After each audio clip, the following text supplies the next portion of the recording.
into Madness plays Deadlight. Journey with us to the green orchard where madness tastes as sweet as the fruit that grows there. Do you dare take a bite?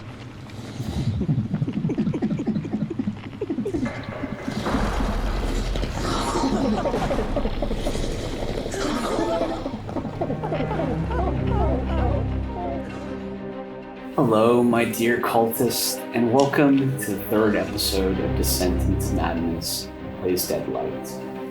We reopen our grimoire to see a horrid scene in front of us. Our dear professor and his students have simply gone on a little bit of a detour that's led to, in some ways, cluster. But for them, they have seen many people die by the way of the deadlight. A glowing, ominous mass that seems to consume everything that it touches.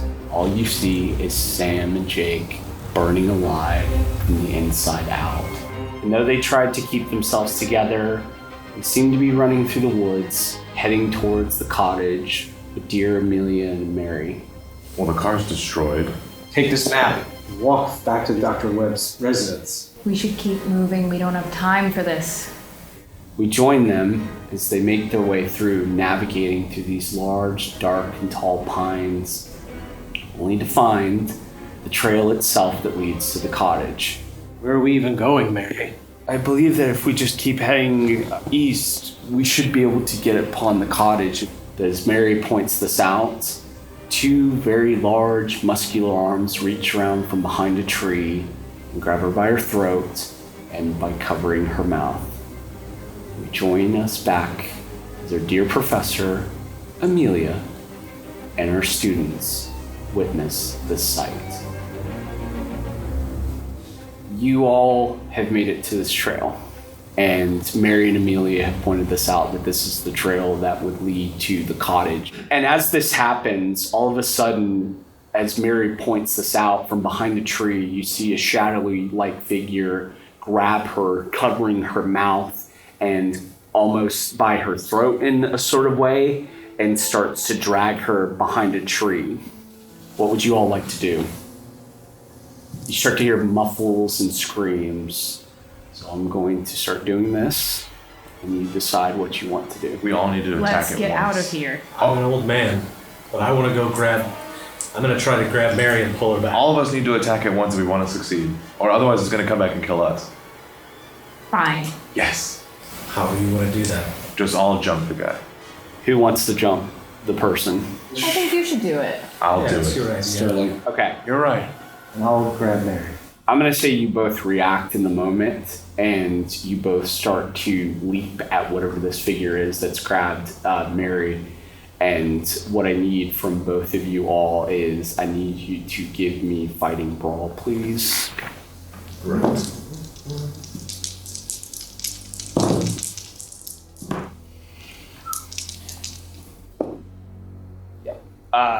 As you do, this figure grabs Mary, pulls it behind the tree, and you both move around the tree quickly. Who succeeded? Did we both succeed? I got 40 over 25.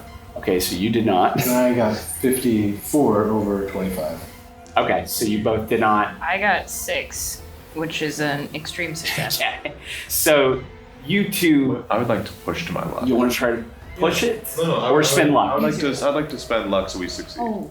Okay, so go ahead and spend your luck points. Make sure you have your correct value now for what your luck is. Should I push? I mean, we have 2 successes. I think that's enough, yeah? I'll let you decide. All right. I'm letting it be. If I fall in the mud, I fall in the mud. You try to move around the tree and maneuver, and you catch your foot on a branch and you kind of fall into the mud. You two make your way around the tree, and you see what looks to be a very large gentleman. He's mostly clean shaven, a little bit of stubble, and a wild-eyed look as he has Mary pinned against the tree. Both hands are starting to grab around her throat. But he's so caught off guard by you two moving around here. Are you tackling him? What are you doing as you move around this tree to stop whatever he's doing? Getting in between them to separate them first, right? So you want to get in between. I'll grab him and pull him off of her. Okay, he failed really badly, so you guys catch him off guard that the strength of both of you all, I mean, you're young, strapping gentlemen, right? You should be able to take on anyone if there's a greater number. You both push into the gentleman, and he gets so caught off guard that he slips in the mud and falls onto the ground itself. And he's just angrily looking at Mary and then looking at all of you. And he goes, you stupid bitch! You led us to a trap that could have killed us. That thing is out there. It is killing people more and more and more. And you were trying to get us killed. Clem is dead. He is dead. I cannot believe we listened to you. And Mary is in shock. She's obviously had a grown man try to choke her. And she's trying to catch her breath. Who are you? I don't know who you are. I want to stop him, tie him up, something. And this man on the ground just goes, you have to listen to me. You have to listen to me. You cannot trust her at all. That thing is coming after all of us. It will kill us. I don't know what it is. This was no type of robbery. This was a setup. This was set up by her. She's a snake in the grass. Why do you believe that? What are you talking about?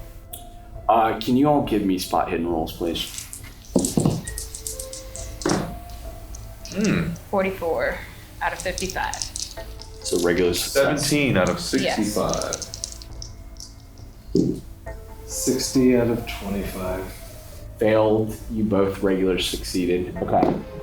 As he keeps going on and on about this attempt, this whatever it is that's going on, you start to see Mary reach into her purse that she has, and you start to see what you remember as a .22 revolver.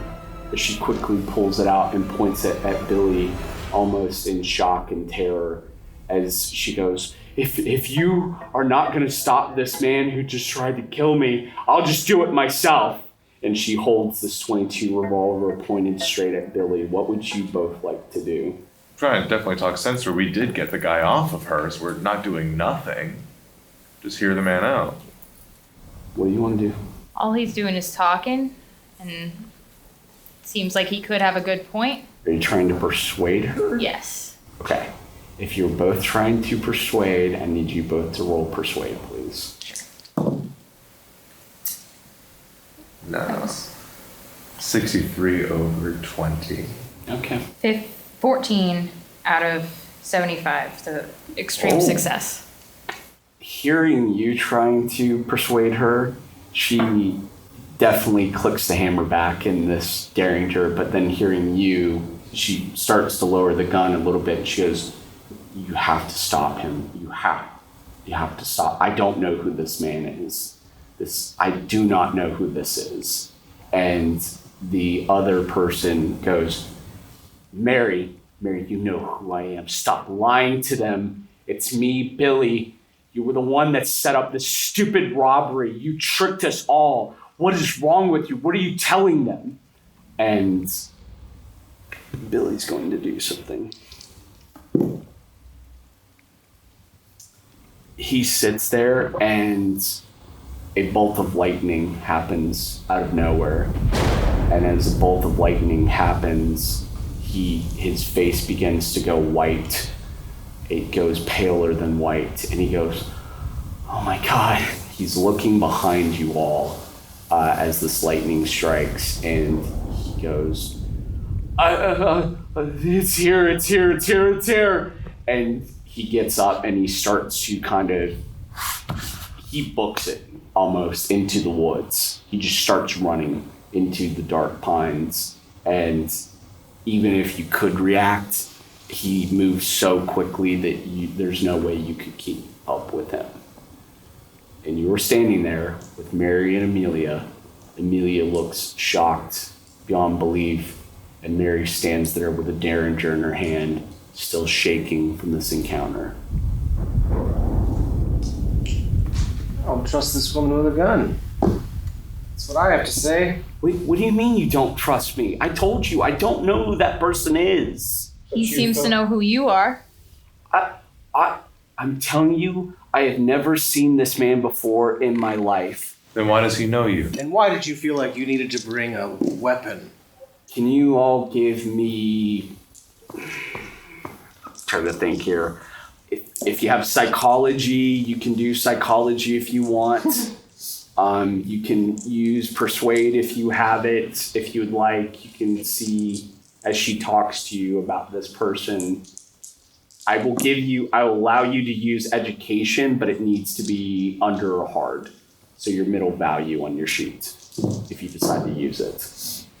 Ooh, I got a 5 out of 40. That's an extreme. What about you? 52 out of 75 for persuade. Okay, so you definitely succeed as I'm well. using a knowledge roll, and my middle value is 34. I rolled 33. She's lying. She's lying. Lying. Why was she wanting to go with you all? Why did she have to walk through these woods? You hear the voice of reason inside of your head as it speaks to you. It tells you there's no way that someone like this would take a gun with them and simply do this for someone's well-being. You begin to question things. How well does she know Amelia? What the hell is actually going on here? And Mary begins to see the doubt build into your eyes. You start to see her raise the gun up at all of you. You don't understand a damn thing. You don't understand a damn thing. Don't follow me. Don't follow me. And she starts to run off into the woods. What would you all like to do? Well, if we follow her, she's just gonna shoot us. Exactly. I'm gonna lunge for the gun. You want to chase after her and lunge for the gun? Okay. Can you give me a dexterity roll, please? She's going to try to stop that from happening. Hey, I rolled a 15. Okay, so you've got a hard success. Let's see what Mary rolls. As you do, you make a shuffle towards her, and even though you had that moment earlier, that little bit of pratfall, you feel almost a new vigor within yourself, and you chase after her, and you're on her in seconds because she's caught a foot onto a tree branch and starts to fall over, and the gun basically clatters along the forest floor. As what are you trying? Are you trying to grab her, or how are you doing I was this? running. I was trying to grab for the gun itself. Okay, so because of this fall she's gone through, she fumbled. She's fallen so badly that she has hit her head on the ground, and the gun just clatters off into the dark of the forest. She's gonna do a Constitution roll, because she did hit her head. And she's still coherent, even as she falls and hits her head onto the ground. She just sits there with a look of fear in her face as she, I swear to you, it's not what you think, okay? I didn't know that any of this was going to happen. I don't know what happened. Just please don't hurt me. Mary! Mary! I don't know what to do with you. Can you just tell us, how do we get out of this alive? I don't know how to get out of this alive. What do you know then? Who are you? Why do you seem to know so much? I sent them up to the cottage to merely just rob the old man of his cash. That's all I did. Is I just sent them up there. I told them that it would be an easy robbery. Just go up there, go get the cash, and meet me back at the diner, and we will just run. We'll run as fast as we can before anybody caught on. But when you all came into the diner with Amelia, I knew something was wrong, because Clem and Billy had never came back. and I don't know what happened up at that cottage. I really don't. I've only been at the diner all night. It's just the three of you, or is Amelia in on it too? No, Amelia is his granddaughter. You start to see her words begin to kind of fumble, because as you read her facial expressions, you can almost assume that she didn't expect Amelia to be alive. She almost has a pensive look, and then she kind of brings it back and goes, "It was merely just supposed to be a robbery. That's all it was." A liar and a thief. I can't believe it. We got big enough problems as it is, Professor. I say we keep going and leave her in the woods. Can't trust a thief. You're right.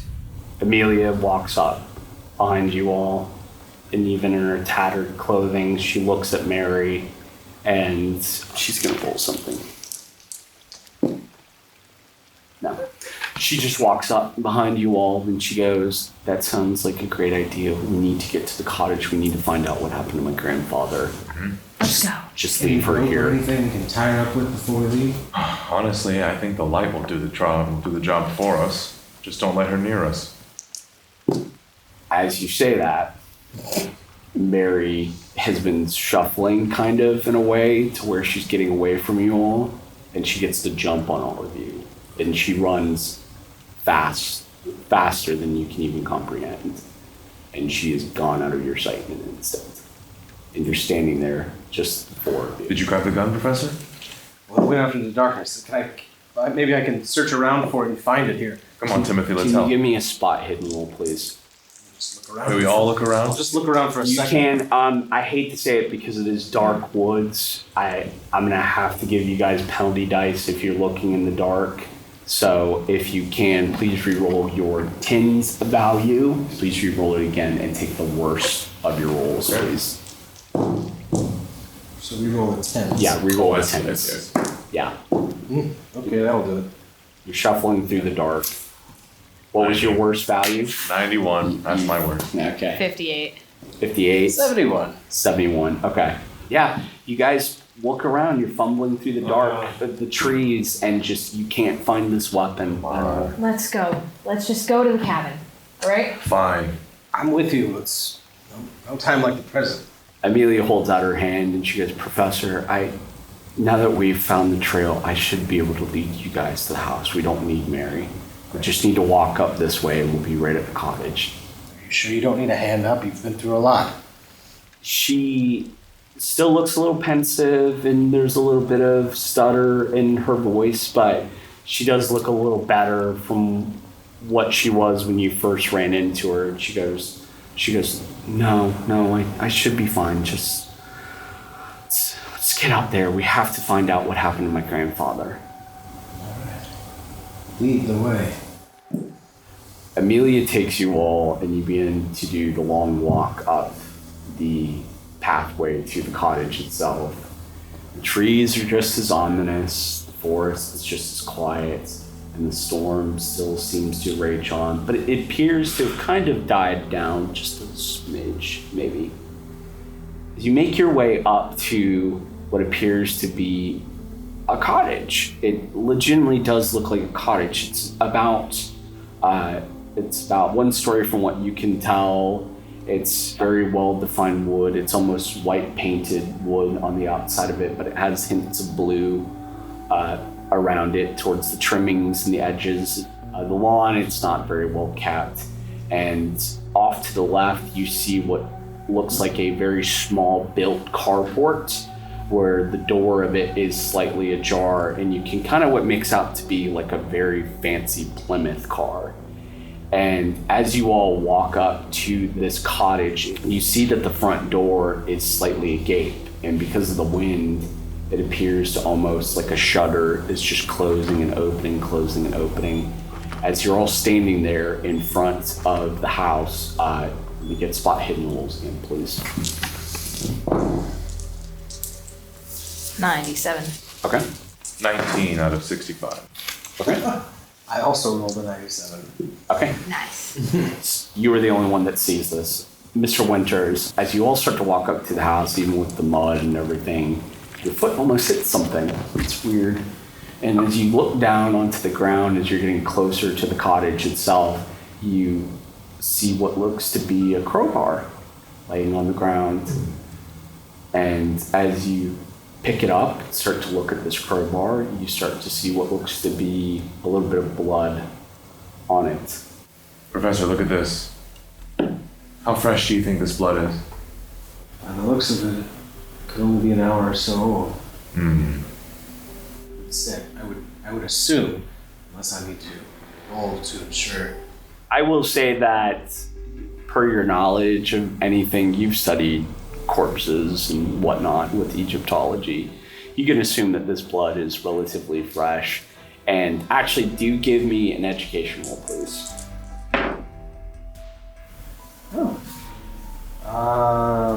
13 out of 13 for a critical win, or critical. Okay, so you do. You have an extreme success. As you look at the crowbar itself, you can generally assume that this must have been what was used to break into the house. That's why the door is like that, just kind of still hitting it back and forth. But then you also think to yourself, the way the blood is on it, and then you look over at Amelia and that bruise that she's had on her See, it all head. makes sense. They used this to break in, and she probably got annoyed and they clobbered her on the noggin. Amelia looks at you and is just kind of a little bit of shock, and she goes, yeah, that makes sense.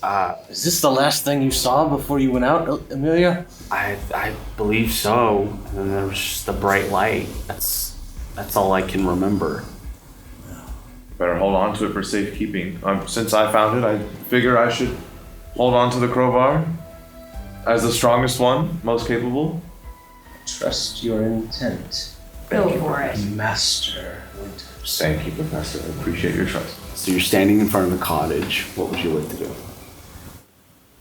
I think we all have to go in here. Actually, Amelia, she should lead us. No? Well, she's an injured and frail woman. I don't know if she should be up front. It's fine. We need to go and see about my grandfather, please. And she starts to make her way up to the door and pushes it open and starts to enter. I think we should go in as a group. I don't fully trust her. I don't trust anybody anymore. Is anybody following her? Yes. I'll follow. Okay. I'm going to say Sterling, you were right behind her. Butterford, you were behind Sterling. Professor, you see them enter. Are you following behind them? I'm bringing up the rear. Okay. As you do, you start to see Amelia look around, and she kind of calls out to her grandfather. Grandfather, are you here? Hello? And she starts to make her way through. The way that this is pretty much set up is that you're in the front atrium area, and as you step forward, there's a door immediately to your right, and then across the way, you can see a couple of doors, a little slimmer of a door, and you almost see a light, a little bit of a light, almost candlelight looking from that. But the rest of the house is dark, pitch black dark. And Sterling, as you and Amelia are kind of almost walking side by side, you notice the living room door looks like as if it's been kicked in, and you start to step into what is the living room area. And as you do, you see what looks to be two figures laying on the ground. As Amelia screams out, "Grandfather!" And she runs towards one of the figures laying on the ground. As you get closer, Butterford, you start to walk in and see this as well too. You notice these two figures on the ground as well. Professor, you notice a light coming from a room across the hallway itself. As you see them walk into this room off to the side. Something about that room draws you. You don't know why. I think I'll quietly leave the group and explore across the hall. You explore across the hall, and as you do, you feel a door handle, and as you turn the door handle, you open to what you would appear to be your old friend's study. There's a small candle light that is still burning on top of the desk itself, and a little push-down drawer desk that appears to have a lock on it.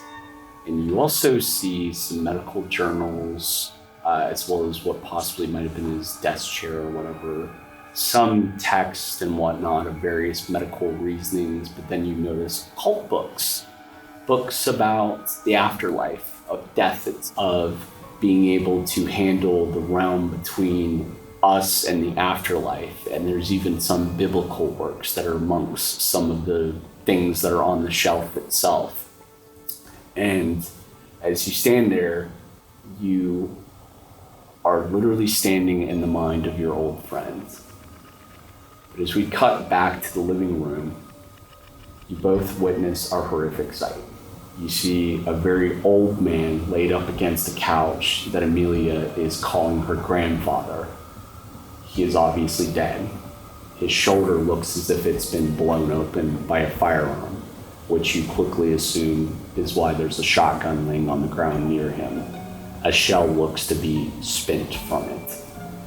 Another thing that you notice is a very tiny little ornate coffin. It's made of iron or steel or whatever it could be. Is laying on the ground near the fireplace. The sight that catches you the worst of all is the other body. Well, it looks like a body.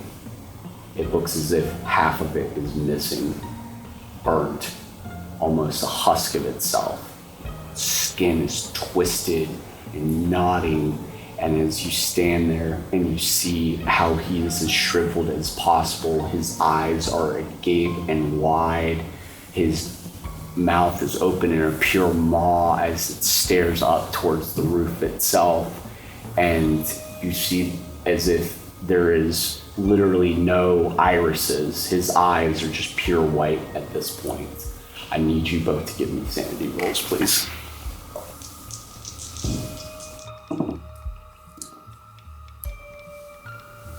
$44 out of 67.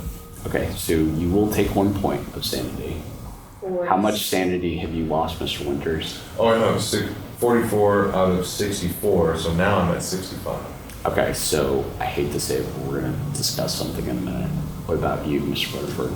47 out of, I'm currently at 44. Okay, so you have failed as well, too. Okay, well, let's see here.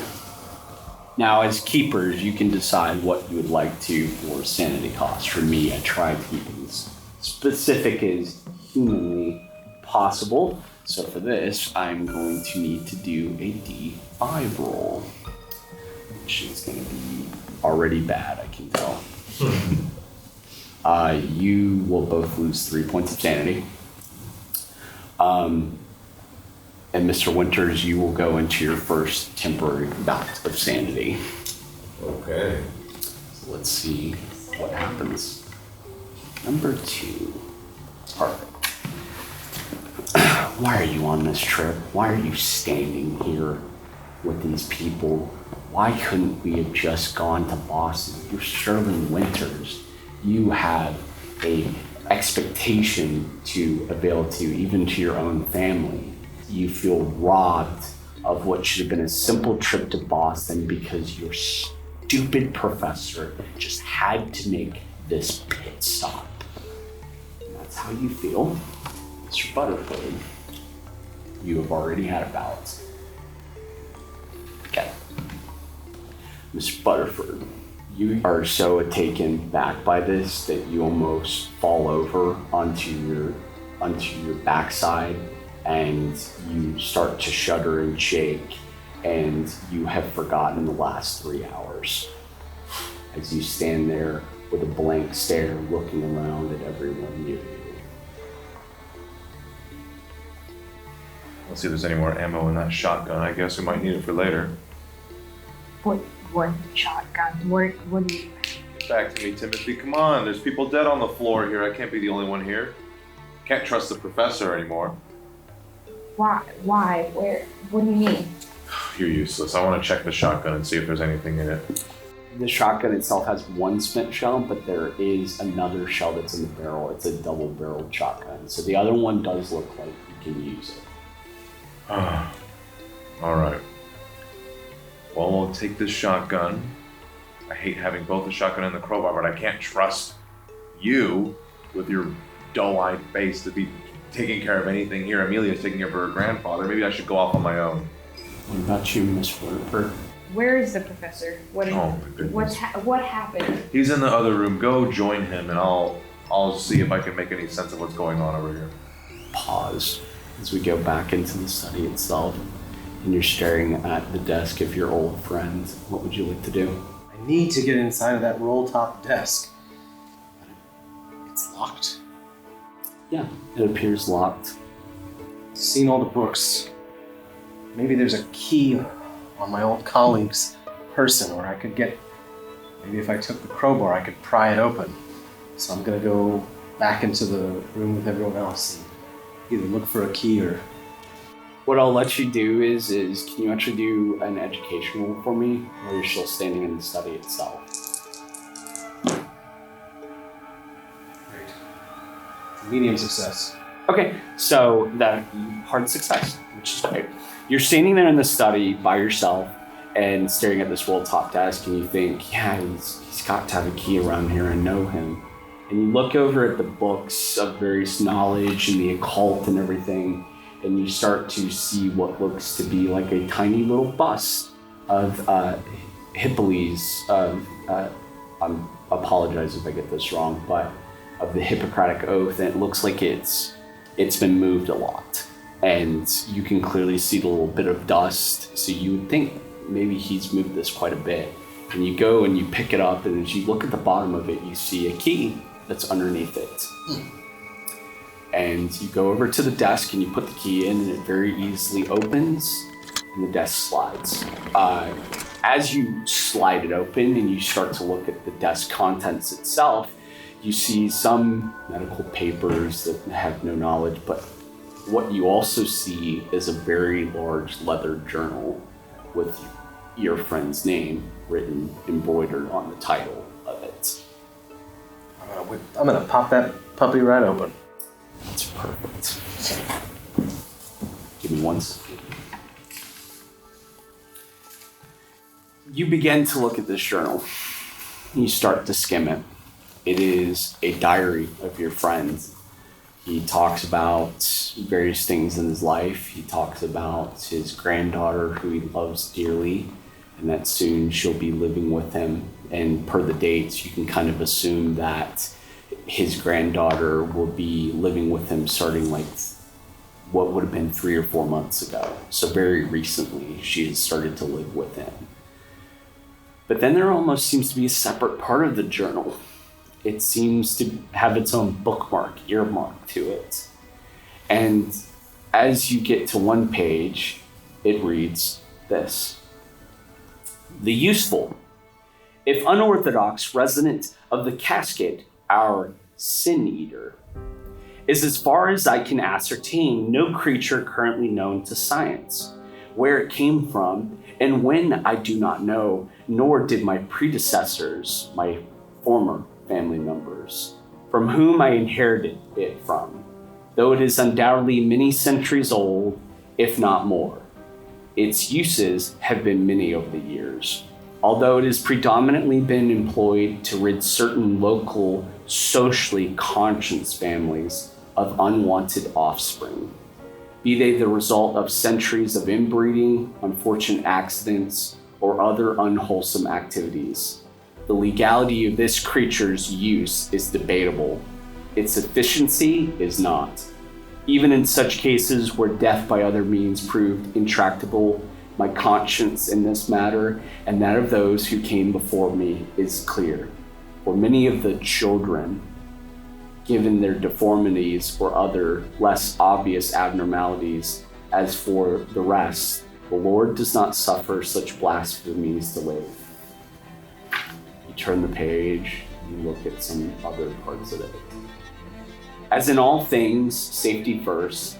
Should the Sin Eater escape its confines, then the only way to recall it is to provide it with a suitably prepared patient, such that it becomes satiated and lethargic and willingly returns to its coffer. Inscribe the spiral mark shown in blood, preferably the patient's, but not essential, on the patient's forehead. The patient does not need to be a child, but it must be human and naturally alive at the point of contact. Experiments with animals and corpses carried out by my antecedents were apparently most unsatisfactory. If the patient is conscious, then they will need to be suitably restrained. Once all preparations are complete, perform the recantation as phonetically transcribed below and permit the Sin Eater to perform its duties, often which it will return to its casket. Once it is within, close the lid and seal it immediately with a liberal application of the aromatic wax ointment. You see a vial on the desk as you read this that looks like there's a waxy substance in it. The next page looks to be a little battered and some parts of it have been torn, but there's a symbol, which per the previous page, you would assume this is the symbol that it's referring to. And underneath it scribbled is Ia, Heshme Keshmene, Sashmisef Kaise Benisin, Nakanu Tishne Sishniam. Written underneath it, a little down the ways. I was taught the Sin Eater can be summoned and directed to seek out a person at some distance. If the correct phraseology from above is used, this being will subtly different to the procedure previously noted, requiring modification to the symbol pattern and phrasing. I detail this below, but warn, and the page is torn, as if somebody had ripped it and taken it out of your journal itself. The last bit, you see a page of numbers. There's some staining, and some of it even looks like blood on it. The numbers that are written on here are different values, almost dating back to 1879. There's a letter next to each date. And as you think about Godfrey Webb's family, you start to ascertain these must be the names of former family members of his. And then you look at the numbers, and you look at the journal entries of these procedures that he's performed, of removing these children with the Sin Eater. And you begin to realize that the family has been doing this since 1879. It started off with 220 procedures, and then 335, 650, 430, 685, 840, 1,100, 1650, 1350, 2,050, 2,745, 2,760, 3,000, 4,100, 4,500. And then the last one are the initials of your friends. 1919, 1,500 procedures were performed. I need you to give me a sanity roll, please.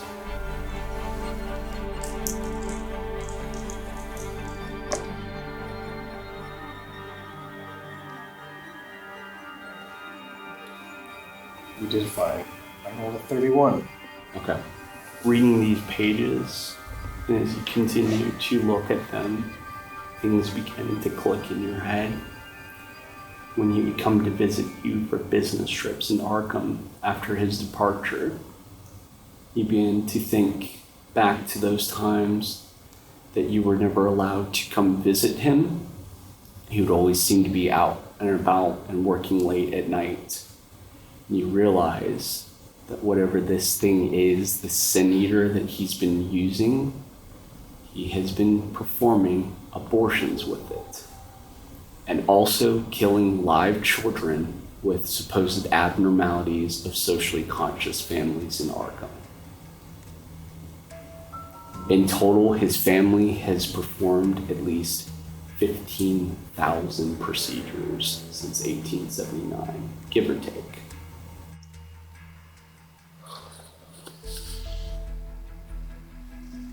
He was a monster. This is what the university found out about. There's a sin eater roaming out there. We must find it. Can you give me an education roll, please?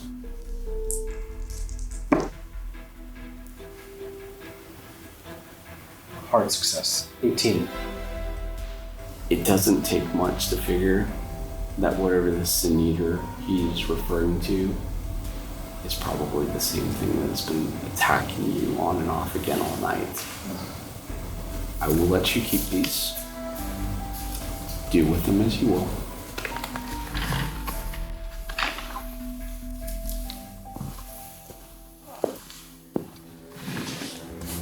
One last thing.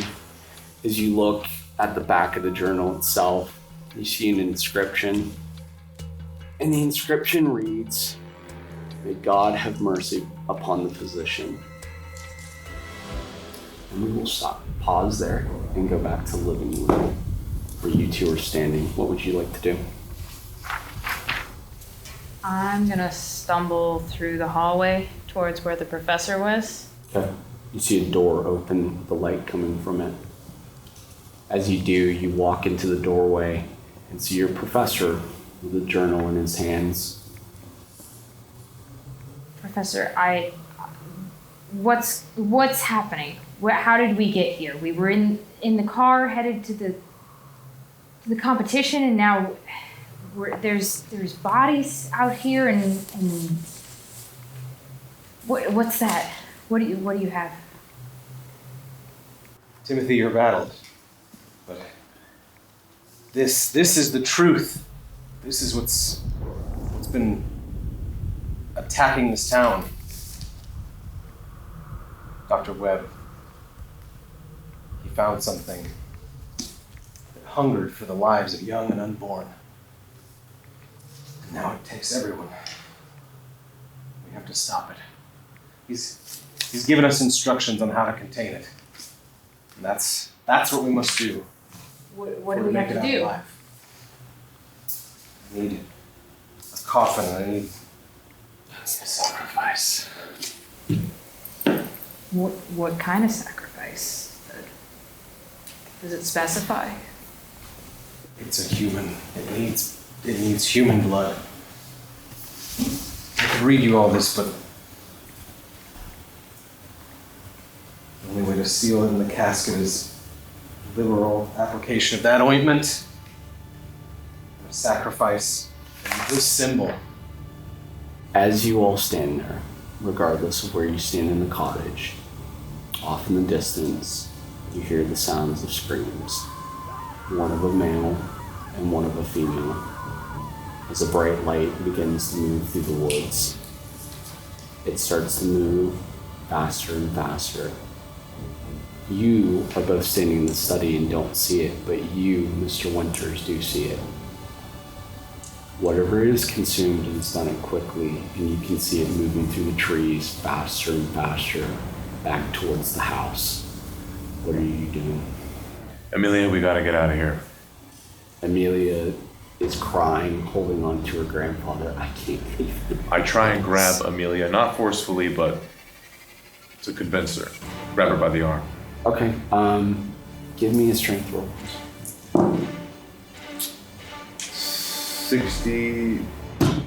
66 out Roll of... your 10s for me, please. Say again? Reroll your 10s for me. Okay. 76 out of 65. Okay, so you failed, but maybe you can't forcefully do it, but you managed to at least get her back up on her feet, and you try to move her. You're trying to move her to the door. Which door exactly? Because this light is coming towards the front door of the house. It's at least 100 yards, but it's coming towards you. Okay. And the professor and Timothy are by the front door towards... Nope, they're back. They're back? Back of the house towards the study. Okay, great. Then I move towards their general area. I call out to them. Timothy, Professor, we gotta go. The light's coming for us. We gotta move now. Let's go. Let me grab these things real quick. Maybe there's an upper floor we can go to, somewhere where the light can't get us. There are no stairs. No stairs. Is there a back door out of the house we can run? Amelia begins to say, not a back door, but my grandfather's room is right there, part of the study. We can maybe go out through the back window if need be. Or a basement? Yeah, there's a basement. Maybe the basement. We could seal the basement, the light wouldn't be able to get in. Yes, let's go. Sure. You all begin to move towards. Amelia tries to get you all to the basement itself. She opens the door and it's a little bit of stairs. It's not a big basement. It's this type of house.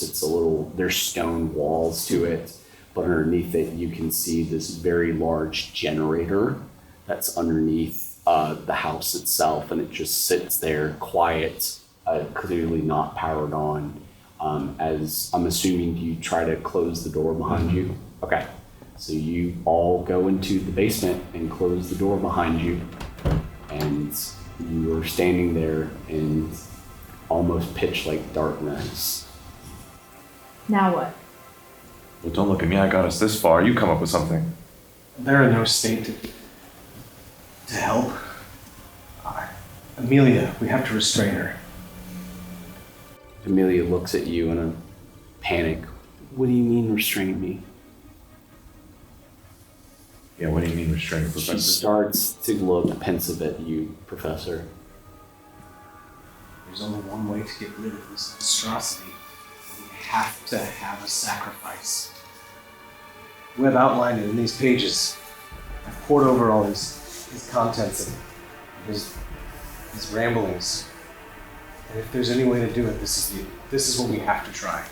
It needs a human sacrifice? That's what you have to do instead of all this? It's what's eaten for centuries.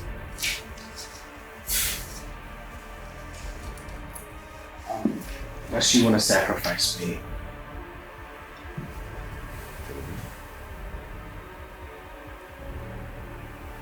How old are you? Old enough. How old are you? 60. 60 years old. You're 60? He's lived a decent life. Start to smell burning. Whatever we do, we need to do it fast. It's coming. Tie me up. You have to be the one to recite this. Me? Yes. There's a symbol you have to put on my forehead. This is the only way out. I'm begging you to do it. Did anybody grab a coffin? Can you both give me a luck roll, please? My students, not A luck roll? Yeah. 23 out of 50. 89 out of 65. You do. You have the coffin. Amazing. You managed to. You think that it's probably. You thought maybe I could maybe sell this at some point, so you grab it. But as you grab it, and even as you held it for the time that you did, you smell a familiar smell. A horrible smell. It's just something you can't place, and you have to close the coffin in order for you to not smell it anymore. And you do. You take out this from underneath your suit jacket. You're able to keep it, but this metal coffin that you hold out to your professor. Is this any help? Yes. And you sure you want to sacrifice yourself? Maybe this way I can join my old friend in the afterlife. And you can get back safely. Amelia looks shocked at you as she goes, "Are you sure this thing, how do you know this will even work?" We don't. But it's worth a gamble. All right, You've got to try. I guess so. But if it doesn't work, who else do we look to for an answer? So let me ask this, how do you want to carve the symbol on you? We should use I will say, blood. per the journal, it needs to be of your blood. We have a crowbar. I mean, maybe we just break a window and take some glass and I don't want to break a window and let that light in here. Give me luck rolls, both of you. Okay. 62 out of 65. 83. Timothy keeps a Swiss Army knife on you, right? Yeah. I've got a knife. I'll cut his hand, take some of the blood, and make the symbol. There you are. And then tie me up. It said I have to be restrained. Does it say how we need to sacrifice you? Well, let's go back over the notes. If you look at the symbol page, there is essentially some words that need to be spoken phonetically underneath it. It starts with the E-A. Winters. When the time comes to speak this, I trust that your vernaculars appropriately. Butterford, seeing as you cut into a man's hand and you've drawn a symbol of blood on his forehead, I'm gonna need a sanity roll, please. And Sterling, I'm gonna need a sanity roll as well too. This is a lot. 82. 17 out of 62. So you are fine. You will not lose a point of sanity. You, however, are. How do you truly feel about this? Disgusted and, like, unsure if it's even worth, if we survive, if it's even worth doing this. Do you feel like this is the right way to sacrifice a man? I believe everyone deserves a dignity in death, and this is not that. Mr. Butterford, because you're committing such an act towards another human being, I'm going to make a roll. This is for your sanity. If I roll under 50, you will remain sane. If not, we will see what happens.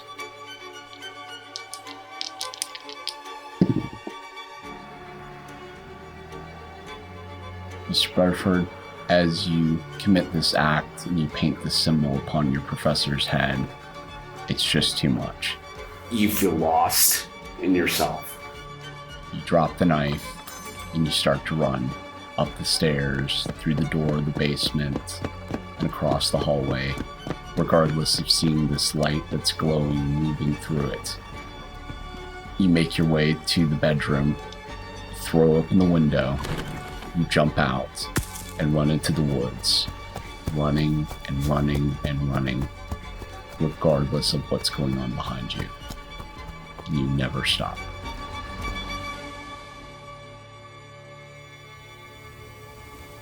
We cut back to our professor and Sterling as you stand there, as you see your colleague run away from you. What the hell was that about? We should have killed him instead. Timothy wasn't strong enough. Clearly not. You start to see a light glowing from the hallway. It's time. When it's in here, you have to chant. When it's in here? When it's about to... Okay.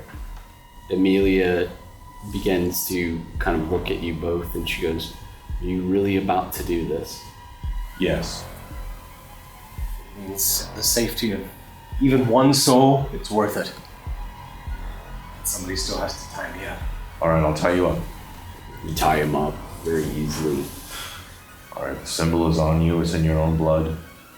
I have the coffin ready. I guess I have to wait for the light to get in, and then I'll say the chant, yeah? And then I'll... does it say how I have to kill you? Do I hit you with this crowbar? Do I blast you with this shotgun? The light begins to pour into the basement as you feel it grow brighter and brighter. Okay. As it's at the doorway now. Okay. Ia. Hej makash mene. Sak misef kayesi wenezen. Nakan wetesh ni sej naima.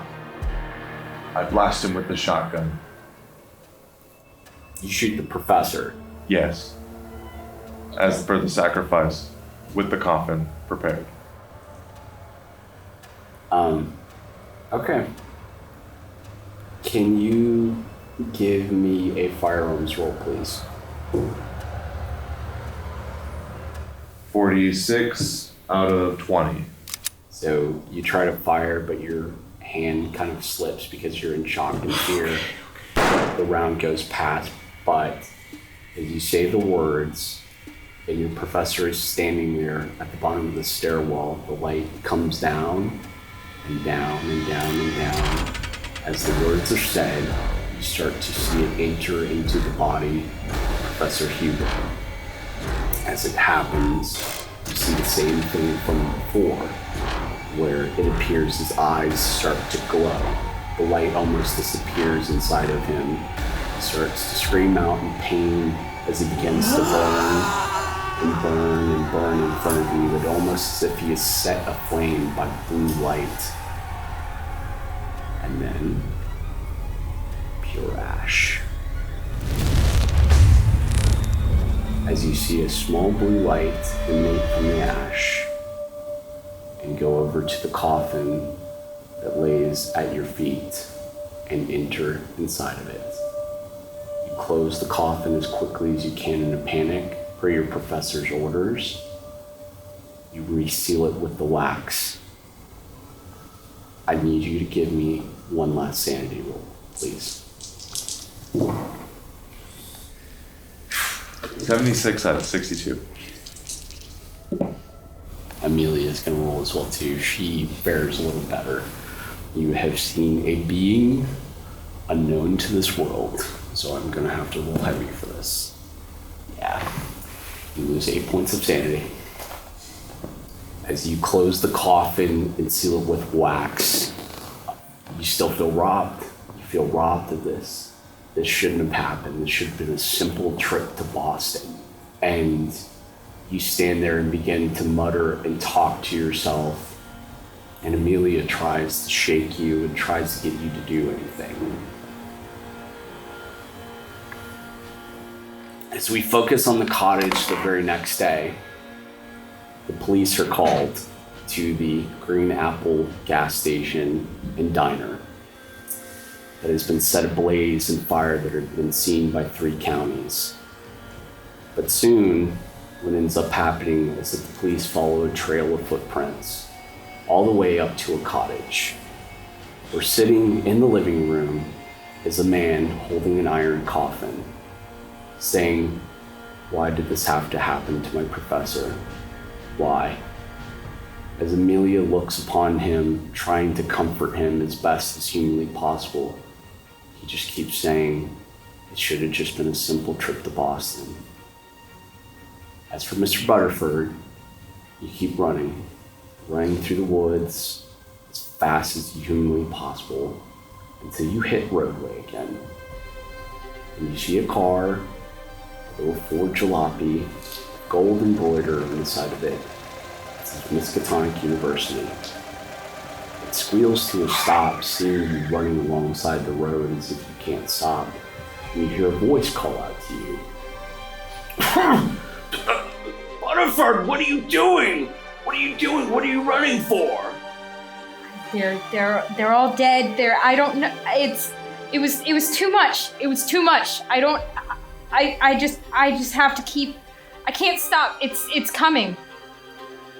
He tries to comfort you as best as humanly possible, and you try to steal your nerve as you can, and eventually they manage to get you into the car itself, and you start to head off into the distance, into the sunlight. But something feels fine now, almost as if the storm has abated itself. And you start to roll with the professor and go through and through and through. And then all of a sudden, the car engine stops. And that, ladies and gentlemen, is Deadlight, written by our fabulous friends over at Chaosium. And this is the very first episode of Descent into Madness. Thank you for enjoying this offering by the gods themselves. And I hope that you've enjoyed this. If you've enjoyed this, please make sure that you give us a follow on all our socials and make sure that you join our cult itself. I want to give special thanks to Chaosium once again for creating such an amazing gaming system for me to be able to display.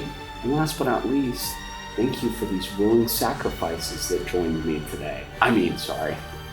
If you can you all introduce yourselves, and if you have any social media that you would like to talk about.